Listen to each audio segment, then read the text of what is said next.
You might be wondering at this point why we bothered to come up with the concept of the mole. Well, right here, this paragraph right here. A mole represents the number of atoms it takes to convert from a single atomic mass in AMU, and remember, AMU is what we find on the periodic table, the atomic mass units, to the same mass in grams. And unlike in physics where it was all kilograms, we're allowed to use grams here in chemistry. The mass in grams of 1 mole of any substance is its molar mass, capital M. Each of the bars shown below equals 1 mole of a pure element. Here's 1 mole of copper, that weighs 63.546 grams.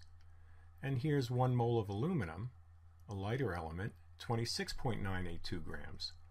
And right over here is a quarter, just to give you an idea of the size of these 2 mole elements here. Another comparison, if we take these little circles here and we fill them up, in this case 1 mole of carbon atoms, which is 12 grams, 1 mole of silver, 107.9 grams, you can see they're a bit bigger and there's not as many there, and this would be 1 mole of sulfur atoms, which is 32 grams of sulfur. And again, this is such an important point that we're finding different ways to show it to you. And the question here is, how's the atomic mass of an element, which remember is an AMU, related to the molar mass? Well, let's take krypton. The average atomic mass of 1 atom of krypton is 83.8 AMU.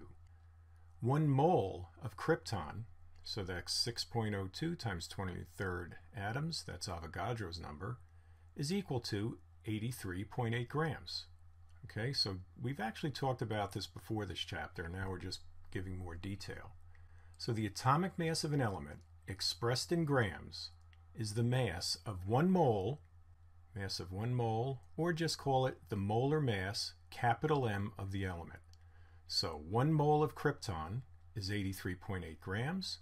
The molar mass of krypton, 83.8 grams per 1 mole, and another way to write that, 83.8 grams per mole. Some more terminology. We can use the molar mass of an element or a compound to convert directly from masses in AMU, atomic mass units, to masses in grams. So we have 3 things here. We have elements, and we call that the gram atomic mass.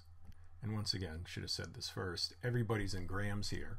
We use gram formula mass or formula weight for ionic compounds, and then gram molecular mass or molecular weight for molecular compounds. So you can see we're distinguishing between pure elements, ionic compounds, and molecular or covalent compounds.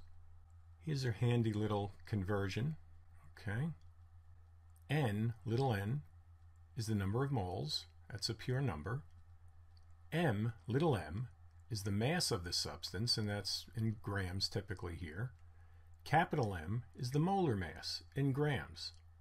So you can see if you divide grams by grams, you get a unitless thing, and that of course is N. That's just a plain number.